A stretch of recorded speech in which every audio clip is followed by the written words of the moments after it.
Name I could not recall. He was accused of rape, and he had raped a young girl, and there were damages, and and a garnishment order was issued by a court on a dollar deposit account. Opening the account, no, and then garnishment also. Kasi you cannot look into the account, you cannot garnish it without looking kung magkano ba yung laman, di ba?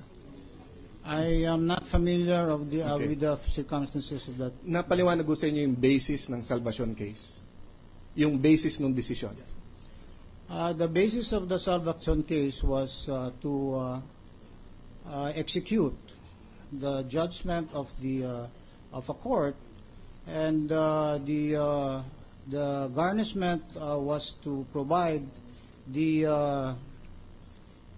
family or the child, actually, with that was the objective, and that was the decision. But what was the basis, the legal basis to allow that? Samantalang yung batas napakaklaro, hindi pwede.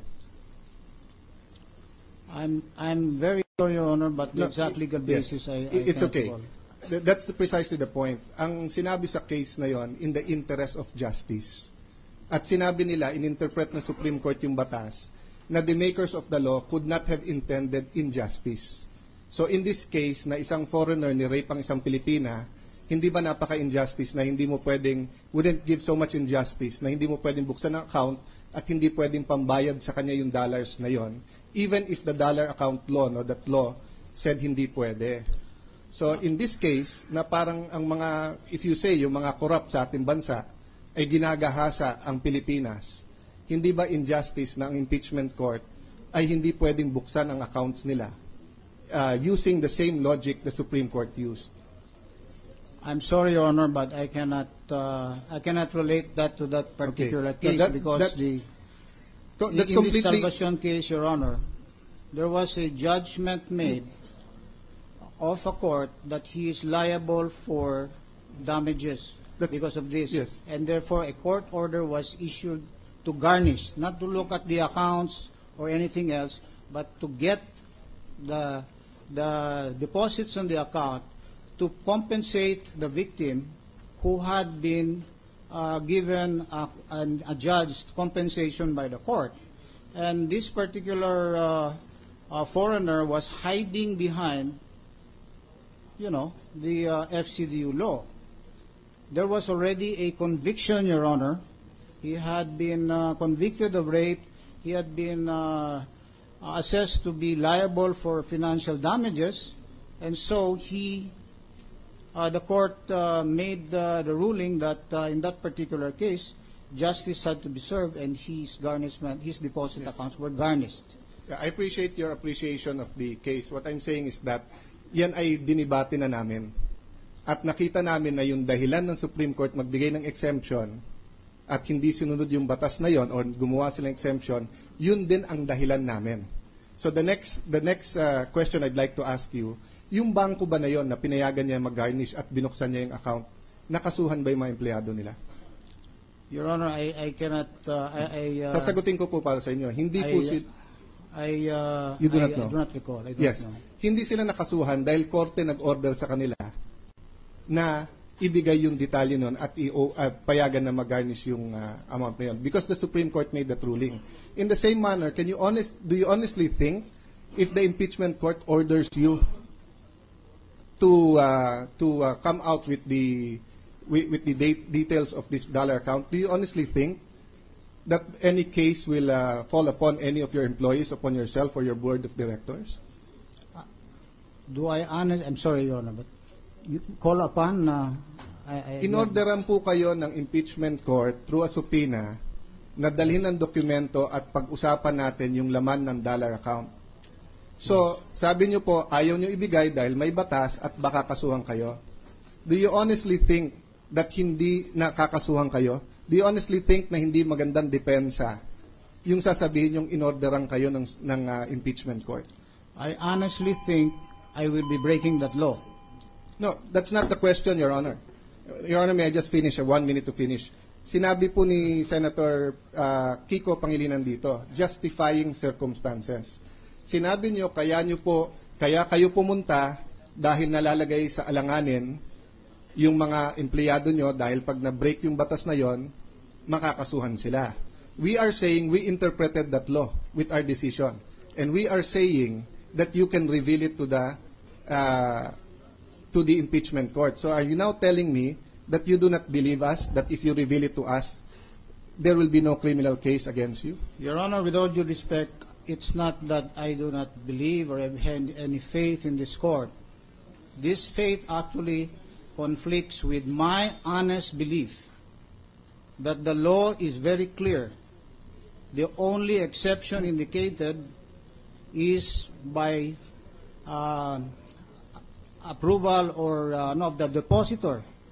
So in that particular case, it is my honest belief I will be breaking the law. Who interprets the law? I think, Mr. Witness, isn't it the courts?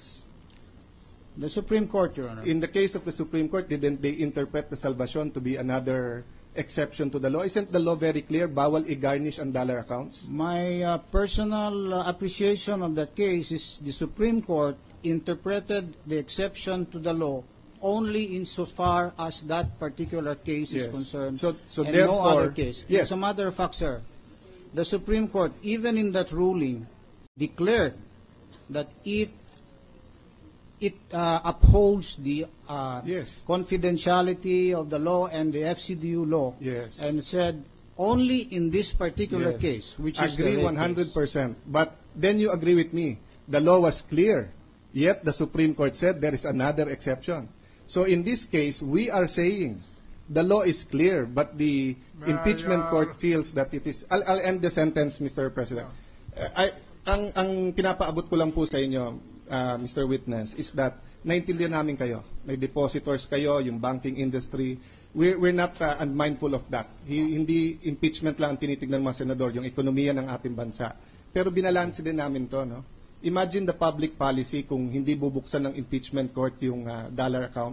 Imagine if Filipinos yung mga corrupt start putting it in dollar account dahil ito hindi pwedeng buksan.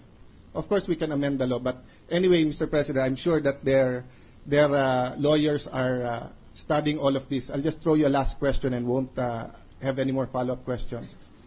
Kung sa Monday wala pang TRO ang Supreme Court, dahil in-apply nyo is a injunction, right, with TRO. Kung wala pang TRO sa Monday, and all lawyers will tell you, pag wala kang TRO, you're forced to comply with the court. Kung wala kayong TRO by Monday, will you comply and bring the documents and testify on it?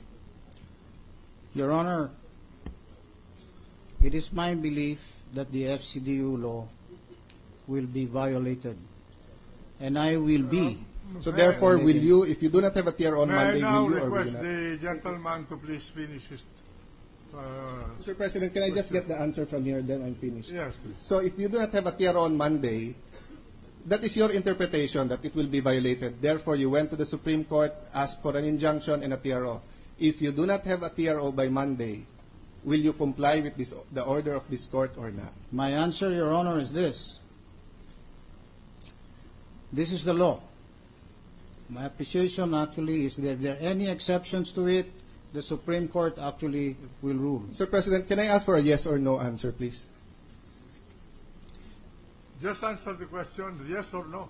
Your question actually is If that you do not have a TRO, will you, by Monday, will you bring the documents and testify on it, yes or no? if the Supreme Court decides, Your Honor, No, that if there is no TRO, of course, if there is a TRO, that's a different matter. If the Supreme Court does not grant a temporary restraining order, will you testify on it, and will you bring the documents? Your Honor, with all due respect to this court, I will not testify because I believe I will be breaking the law. So I already answered, okay. Senator Pangilinan. The gentleman from Pampanga. Yes. Well, just a quick response that I'd like to place on record that as far as the impeachment court is concerned, we do not issue illegal orders, for the record, Mr. President. And having said that, Mr. Witness, The only exception to the Foreign Currency Deposit Act is if the depositor consents. And therefore, if a written authorization from the Chief Justice is given to you, then you will willingly submit these documents of the dollar accounts to this court. Your Honor, with all due respect, I will not comment on and respond to any inquiry on any dollar account. Okay, on a hypothetical.